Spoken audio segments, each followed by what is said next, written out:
Amados hermanos, que el Señor les bendiga, que el Señor les guarde. Les saluda su hermano Lisandro Gil y quien me acompaña en la lectura de los versículos bíblicos, nuestro hermano Fernando Bonilla. En esta oportunidad vamos a continuar con los estudios de las 16 doctrinas fundamentales y en nuestro caso de las asambleas de Dios. 16 doctrinas, 16 fundamentos básicos para nuestra fe. En esta oportunidad vamos a estudiar la doctrina número 6, la doctrina de la santificación. Una doctrina sumamente importante. ¿Por qué? Porque esta doctrina nos brinda la realidad acerca de una gran verdad, y es que usted y yo, que hemos aceptado y reconocido a Jesús como nuestro Señor y Salvador, somos santos. No de esos santos que de pronto estamos en un cuadro, en una imagen, o tenemos una aureola brillando sobre nuestra cabeza. No somos ese tipo de santos. Somos el tipo de santos que somos redimidos por la sangre de Jesucristo, que somos templo y morada del Espíritu Santo y que somos guiados solo y únicamente por la palabra del Señor. ¿Qué es la doctrina de la santificación? La doctrina de la santificación es esa verdad que nos lleva a creer que nosotros delante de Dios tenemos una condición de pureza y que estamos en un proceso de perfeccionamiento como los creyentes que somos, lavados por la sangre de Jesucristo y que somos guiados por el Espíritu Santo. Note usted esto: somos puros delante de Dios, estamos en un proceso de perfeccionamiento por el lavado de la sangre de Jesús de Nazaret, pero que también estamos siendo guiados por el Espíritu Santo. La santificación es el acto de separarse de lo que es malo para dedicarse a Dios. Las Sagradas Escrituras nos enseñan que hay una vida de santidad sin la cual nadie verá a Dios. Primera de Tesalonicenses, capítulo 5, versículo 23 nos dice: Y el mismo Dios de paz os santifique por completo, y todo vuestro ser, espíritu, alma y cuerpo sea guardado irreprensible para la venida de nuestro Señor Jesucristo. Todo nuestro ser, espíritu, alma y cuerpo, santifíquese, guárdese irreprensible. Cuando nosotros estamos hablando de esto, estamos hablando de aquel llamado que nos hace la Escritura a que vivamos una vida en santidad, que es ser santo, ser apartado, estar guardado para el Señor. Para entenderlo un poco más, leemos Primera de Pedro, capítulo 1, versículos 13 al 16. Por tanto, ceñid los lomos de vuestro entendimiento, sed sobrios y esperad por completo en la gracia que se os traerá cuando Jesucristo sea manifiesto. Como hijos obedientes, no os conforméis a los deseos que antes teníais estando en vuestra ignorancia, sino como aquel que os llamó es santo, sed también vosotros santos en toda vuestra manera de vivir, porque escrito está: sed santos porque yo soy santo. Sed santos porque yo soy santo. Con este versículo recordamos lo que estudiamos en la doctrina número 2 acerca del único y verdadero Dios, específicamente acerca de los atributos comunicables. Leímos que los atributos comunicables son atributos que tiene Dios y que nosotros también tenemos porque los heredamos de Él, porque somos hechos a su imagen y semejanza. Y esta cita de Primera de Pedro, capítulo 1, versículos 16, nos lo deja claro. Nosotros tenemos la capacidad, y es más, el Señor nos envía o nos invita a hacerlo de manera imperativa: sed santos, porque Dios es santo.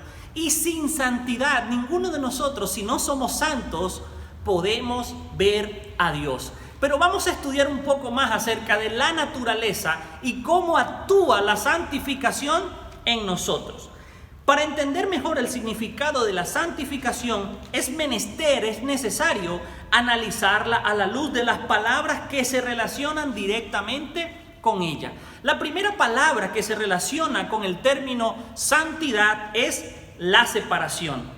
La palabra santo se aplica en primer lugar a Dios y significa lo totalmente otro, indicando que Dios es absolutamente distinto a sus criaturas.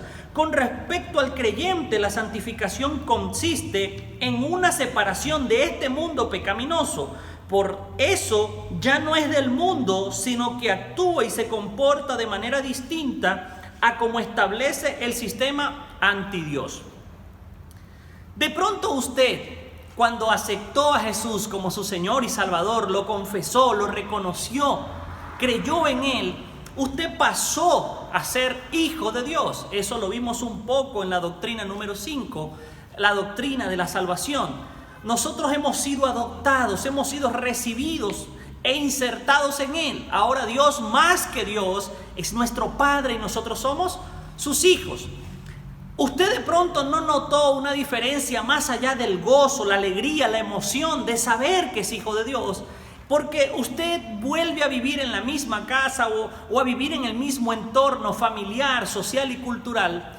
Pero aunque usted no lo note, nosotros hemos sido apartados del resto del mundo. Usted puede habitar en medio de este mundo, puede caminar por las mismas calles que el resto de las personas, comer la misma comida, vestir la misma ropa, pero usted ha sido separado del resto del mundo.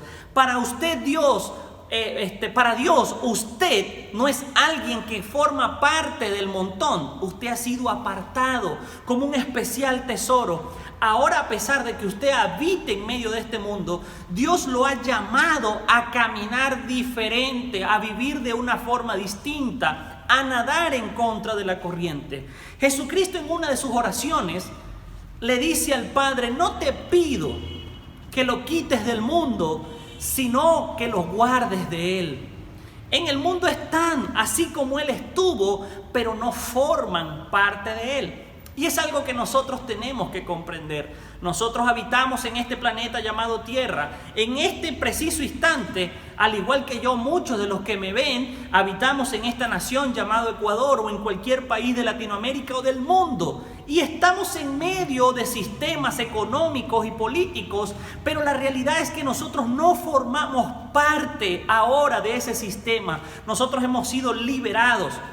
En este mundo nosotros somos extranjeros, peregrinos, estamos de pasada, y como peregrinos, como extranjeros, como ciudadanos del cielo, nosotros debemos manifestar esa nueva naturaleza que hay en nosotros, permitiendo que el mundo vea en nosotros el Dios que ahora mora en nuestros corazones. El segundo término aplicado a la santidad, y de pronto es el que más conocemos, es el término dedicación. La santificación no es solo separación del pecado, sino también una dedicación a Dios. Al recibir la salvación, el hombre es apartado para vivir una vida de relación con Él, con el Señor, para ser propiedad de Dios, y por tanto debe servirle y adorarle. ¿Qué es dedicación? La Escritura nos muestra lo que significa la parte de la santidad en la dedicación.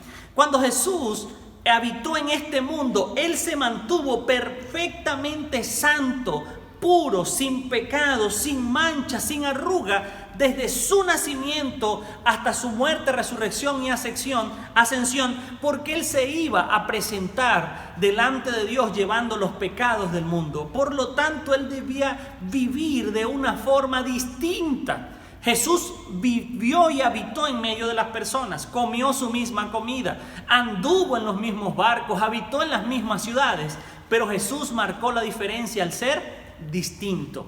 Ahora nosotros que le pertenecemos a Dios, lo hemos confesado como nuestro Señor, como nuestro Salvador, tenemos la misma responsabilidad. Sufrimos tentaciones, sufrimos ataques, padecemos luchas, padecemos pruebas, pero somos llamados a caminar, a habitar, a vivir de una forma diferente para que el Dios en el cual nosotros hemos creído se manifieste en nuestras vidas. Dios ha llamado a cada cristiano con un propósito, el cual está incluido en el proceso de la santificación, que puede ser resumido como servicio cristiano. Cuando se analiza el capítulo 12 de Romanos, nos damos cuenta que luego del llamado hecho por el apóstol para una completa santificación, le sigue un llamado a poner en práctica los dones espirituales. Por otro lado, cuando el apóstol Pedro afirma que somos nación santa, lo somos con el propósito de anunciar las virtudes de aquel que nos llamó de las tinieblas a su luz admirable. Cuando nosotros hablamos de este proceso de separación, Pablo, haciendo referencia a lo que nos menciona la Escritura, En Romanos capítulo 12 habla acerca de los deberes cristianos y él menciona una lista completa. Yo le invito a que allí donde usted esté, en su casa, en su oficina, en la universidad, en el colegio, donde quiera que usted esté escuchando estas palabras, busque en su escritura, en su Biblia, en su teléfono, en la aplicación, Romanos capítulo 12, y usted va a leer los deberes de un cristiano y usted se va a dar cuenta en las palabras que utiliza Pablo al hablarle a aquellas personas de aquella época y que al mismo tiempo heredamos nosotros por ser palabra inspirada por el Espíritu Santo, un llamado a marcar la diferencia, a no dejarnos contaminar por las tendencias del mundo, a no dejarnos llevar por las corrientes filosóficas, humanísticas, políticas, religiosas, económicas, sino que vivamos tal cual como lo dice la Escritura. De eso se trata la santidad. La santidad no se trata de que nosotros levitemos sobre este mundo para no tocar la tierra, que evitemos tener contacto con las personas porque nos podamos contaminar. No se trata de qué comida comemos o qué comida no comemos. Se trata de vivir de una forma distinta. Que a pesar de que nosotros estemos encerrados en medio de un planeta, un sistema, un mundo corrupto y pecaminoso, nosotros podamos ser luz en medio de las tinieblas, podamos ser sal en medio de una tierra que ha perdido su sabor, porque de eso se trata la santidad, de ser distinto, de ser diferente. ¿Por qué Dios es el ser más santo que puede existir? Porque no existe otro igual a Él. ¿Cómo podemos nosotros manifestar la santidad? Siendo distintos al mundo que nos rodea y cada día más ser parecidos a Jesucristo. La purificación. El acto de la santificación incluye también pureza moral. El hecho de ser dedicados a Dios amerita estar limpios. Un ejemplo de esto lo encontramos en el culto levítico, en el cual los objetos y las personas participantes en él debían pasar por un proceso de santificación. Éxodo capítulo 40, versículos 9 al 15 dicen: Y tomarás el aceite de la unción y ungirás el tabernáculo y todo lo que está en él, y lo santificarás con todos sus utensilios y serás santo. Ungirás también el altar del holocausto y todos sus utensilios, y santificarás el altar, y será un altar santísimo. Asimismo ungirás la fuente y su base, y la santificarás. Y llevarás a Aarón y a sus hijos a la puerta del tabernáculo de reunión, y los lavarás con agua. Y harás vestir a Aarón las vestiduras sagradas, y lo ungirás, y lo consagrarás, para que sea mi sacerdote. Después harás que se acerquen sus hijos y les vestirás las túnicas y los ungirás como ungiste a su padre, y serán mis sacerdotes, y su unción les servirá por sacerdocio perpetuo por sus generaciones. Note usted, hay algunas palabras que son repetitivas, son consistentes en este llamado de la santidad: lavado y ungido. Cuando hablamos acerca de lo que es separación, dedicación y purificación, la Biblia nos lleva aquí en Números a pensar en lo que era la preparación del culto a Jehová, el culto que Dios le dio a Moisés para que los de la tribu de Leví, los levitas, cumplieran y llevaran delante de él. Si usted nota, nosotros podemos notar la naturaleza de Dios en todas las órdenes y las disposiciones que él le dio a Moisés para los levitas. Eran requisitos sumamente estrictos. Las personas debían ser lavadas, las personas debían ser ungidas, debían ser purificadas, vestidas con ropas santas sacerdotales para servir a Dios. Ahora, nosotros en la actualidad debemos cumplir con las normas del culto según los levitas. Pues no, porque nosotros en la actualidad no formamos parte de la tribu de Leví, no somos del linaje de Aarón, no rendimos un culto en un tabernáculo, pero lo que es el proceso de lavamiento, de ungimiento, de nuevas vestiduras, sí los cumplimos. Y es algo que nosotros debemos pensar. Nosotros somos lavados a través de la sangre de Jesucristo. Jesucristo llevó sobre sí todas nuestras culpas, todos nuestros pecados, derramó toda su sangre en la cruz del Calvario para que a través de ella nosotros pudiéramos ser lavados de nuestros pecados. Ese es el proceso de la salvación. Nosotros hemos sido ungidos con la presencia del Espíritu Santo en nuestras vidas. Ya no estamos solos. Ahora el Espíritu Santo mora en nosotros. Somos su templo y su morada. Y llevamos nuevas vestiduras. La Escritura dice que nosotros, en el instante en que somos lavados por la sangre de Jesucristo, nuestra constitución espiritual es distinta. El Señor nos manda a vivir de una manera santa para que nos presentemos delante de Él gloriosos, sin mancha, sin arrugas, una iglesia perfecta para Él. Nosotros vamos a estudiar lo que es los medios a través de los cuales nosotros somos santos, y son: 1, la sangre de Jesucristo; 2, la presencia del Espíritu Santo en nosotros; y 3, la guianza de la palabra del Señor en nuestro día a día. El primer paso, el primer proceso para nuestra santidad, nuestra santificación, es ser lavados por la sangre de Jesucristo. ¿Y por qué es tan importante la sangre de Jesucristo para nosotros? La sangre de Cristo es el medio absoluto de la santificación. Por medio de ella somos declarados santos para siempre. Hebreos 10:14 dice acerca de esto: porque con una sola ofrenda hizo perfectos para siempre a los santificados. Porque con una sola ofrenda, con una sola, hizo perfectos para siempre a los santificados.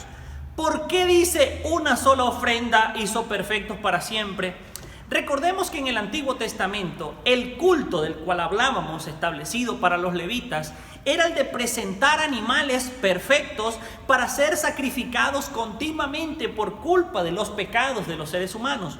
Pero este tipo de sacrificios no eran absolutos, eran para mantener en el tiempo ese culto, esa dedicación, ese arrepentimiento delante de Jehová. Eran superficiales, pero el sacrificio de Jesucristo es absoluto, porque el sacrificio y el derramamiento de sangre de los animales no quitaba el pecado ni la culpabilidad de pecado permanentemente, sino que a pesar de que usted sacrificaba, usted llevaba su ofrenda para sacrificio, al tiempo usted volvía a esa condición de pecado, esa condición de culpa. Pero Jesucristo murió en la cruz del Calvario una sola vez.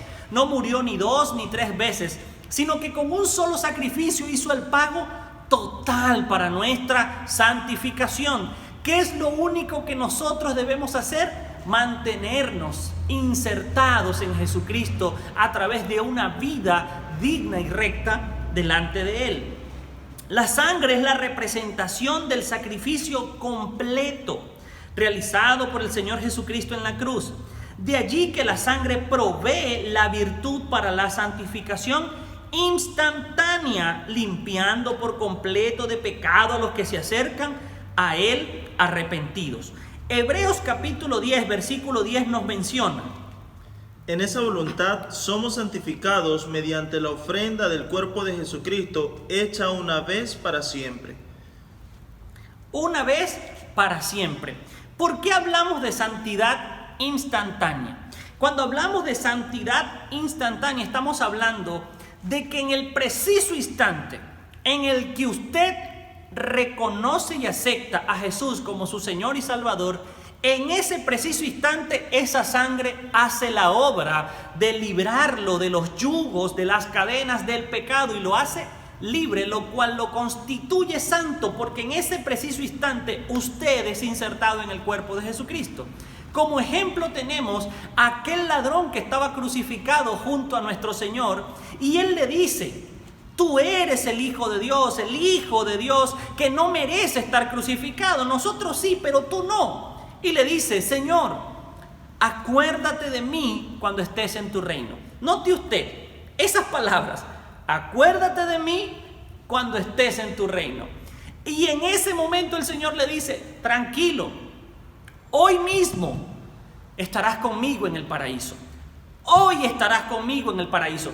Note usted, ese ese hombre allí crucificado no tuvo la oportunidad de ver las doctrinas, no tuvo la oportunidad de bautizarse, no tuvo la oportunidad de practicar la Santa Cena, no tuvo la oportunidad de hacer buenas obras, no tuvo la oportunidad de hacer todo lo que los cristianos hacemos, pero fue salvo. Porque todo lo demás es un proceso de perfeccionamiento, pero la santidad llega en el preciso instante en el que usted reconoce a Jesucristo.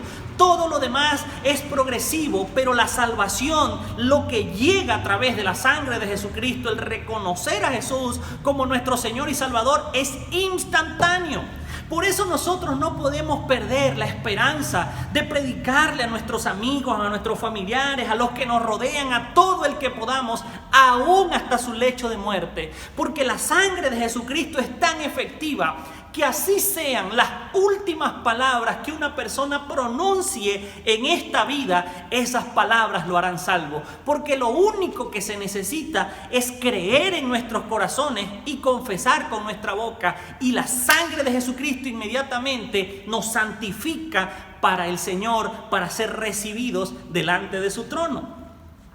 La sangre de Cristo sirve para la santificación progresiva. Así lo indica Juan cuando dice en 1 de Juan, capítulo 1, versículo 7, la sangre de Cristo nos limpia de todo pecado. 1 de Juan 1:7. Pero si andamos en luz, como Él está en luz, tenemos comunión unos con otros, y la sangre de Jesucristo su Hijo nos limpia de todo pecado. Note usted, cuando hablamos de santificación instantánea, momentánea, estamos hablando del instante en que creemos. Somos apartados, pero hay un proceso de purificación que es progresivo, es continuo. Por eso la Escritura dice, por lo tanto, si andamos en luz. No se trata de que usted llega y confiesa a Jesucristo y dice, sí, yo sé que tú eres el Hijo de Dios, te reconozco como mi Señor y Salvador y te acepto en mi vida. Entonces usted ahora forma parte de los hijos de Dios y después se olvida. Y mira totalmente y quiere seguir su vida tal cual como a usted le place. No funciona de esa manera. Cuando hablamos de recibir a nuestro Señor Jesucristo, en el instante en que creemos en nuestro corazón y confesamos con nuestra boca que Jesús es el Señor, somos salvos. Pero ahora comienza un camino en el cual debemos andar, un camino progresivo. La Escritura dice, porque aquel que comenzó la obra en vosotros la perfeccionará hasta el día de su venida. Por lo tanto, somos salvos en el instante en que creemos en Él, pero el proceso de perfeccionarnos, el proceso de crecer, el proceso de cada día parecernos más a Él, inicia en el instante de nuestra conversión y termina en uno de dos caminos, o en el instante en que morimos, o en el instante en que Él viene por nosotros. Ahora, la sangre de Cristo nos limpia de todo pecado. Indica esto continuidad en su acción santificadora. Tal beneficio es extraordinario debido a la incapacidad del hombre para mantenerse libre de pecado durante un periodo prolongado de su vida. Y de no ser por la acción continua de la sangre de Cristo, se perdería la comunión con Dios. Quiero explicar este proceso. Muchos de nosotros podemos recordar el evento de Jesucristo antes de Él morir, antes de Él padecer, en el cual Él lavó los pies de sus discípulos. Él le dice a Pedro, Pedro, necesito lavar tus pies. Y Pedro le dice al Señor, me imagino que con vergüenza, Señor, tú no me vas a tocar, no me vas a lavar los pies. Y Jesús le dice, Pedro, si no te lavo los pies, no tendrás lugar conmigo en el reino de los cielos. Entonces Pedro le dice, bueno, Señor, entonces lávame completo, báñame. Y Jesús le responde, no, Pedro. El que está limpio no necesita lavarse completo, sino tan solo sus pies. ¿Cómo es este proceso? Cuando nosotros recibimos a Jesús como nuestro Señor y Salvador, somos limpios de pies a cabeza. Todos nuestros pecados son borrados y perdonados. Dice la Escritura que el Señor tomó todas las actas de los pecados que estaban en nuestra contra y los llevó en la cruz del Calvario. Él en la cruz del Calvario dijo, tetelestai, consumado es. Toda la deuda ha sido pagada. Por lo tanto, en el instante en el que usted dice, Señor, te acepto, te reconozco como mi único y suficiente Salvador, todo lo que nos condenaba, todo lo que nos culpaba, se va al olvido a través del perdón de Jesucristo en nuestras vidas. Pero ¿qué pasa? ¿Usted se convierte en una persona santa, nueva, perfecta inmediatamente? Pues no. Todavía tenemos muchas cosas con las que batallar, muchas cosas con las que luchar día a día. Un viejo hombre que se niega a morir, con el cual debemos pelear todos los días. Y es allí donde Jesucristo dice: es necesario lavarte los pies. Cuando nosotros aceptamos a Jesucristo, somos salvos, santos para Él. Pero el perfeccionamiento debe ser un camino diario. Por eso cada día que pase debemos venir a nuestro Señor Jesucristo y decirle: Señor, límpiame de los pecados, las faltas, conocidas o desconocidas, conscientes o inconscientes, manifiestas o ocultas, que haya cometido contigo hoy. Permíteme mantenerme santo delante de ti, puro y limpio, digno de ver tu rostro el día de tu venida. Porque eso significa que usted todos los días se está perfeccionando y no pierde su comunión con Dios. ¿Qué pasa cuando usted deja de venir a Dios con sus pecados? ¿Qué pasa cuando usted deja de venir a Dios con sus cargas? ¿Qué pasa cuando usted deja de venir a Dios con sus luchas? Que ya no sería un proceso de tan solo lavar los pies, sino que puede llegar el momento en el que usted se dé cuenta, o en el momento en el que usted no se dé cuenta, que ha vuelto a estar igual que antes y se ha apartado del Señor. Por eso es necesario permanecer constantemente viniendo delante de nuestro Señor y pidiéndole perdón por esas faltas, por esos momentos en los que le hemos fallado. Y el Señor con todo gusto nos limpiará de esas faltas diarias para mantenernos íntegros delante de Él. Por medio de la sangre de Jesucristo somos declarados santos. Amados hermanos, hasta este punto vamos a dejar la primera parte de la doctrina número 6 de la santificación. Les invito a que nos pueda acompañar en la segunda parte, porque ciertamente este contenido, esta información está sumamente interesante y es sumamente importante para cada uno de nosotros entender por qué somos santos. Así que el Señor les bendiga, que el Señor les guarde, y no olvide, deje sus preguntas en los comentarios o comuníquese con nosotros a través de los números de la iglesia. Dios les bendiga.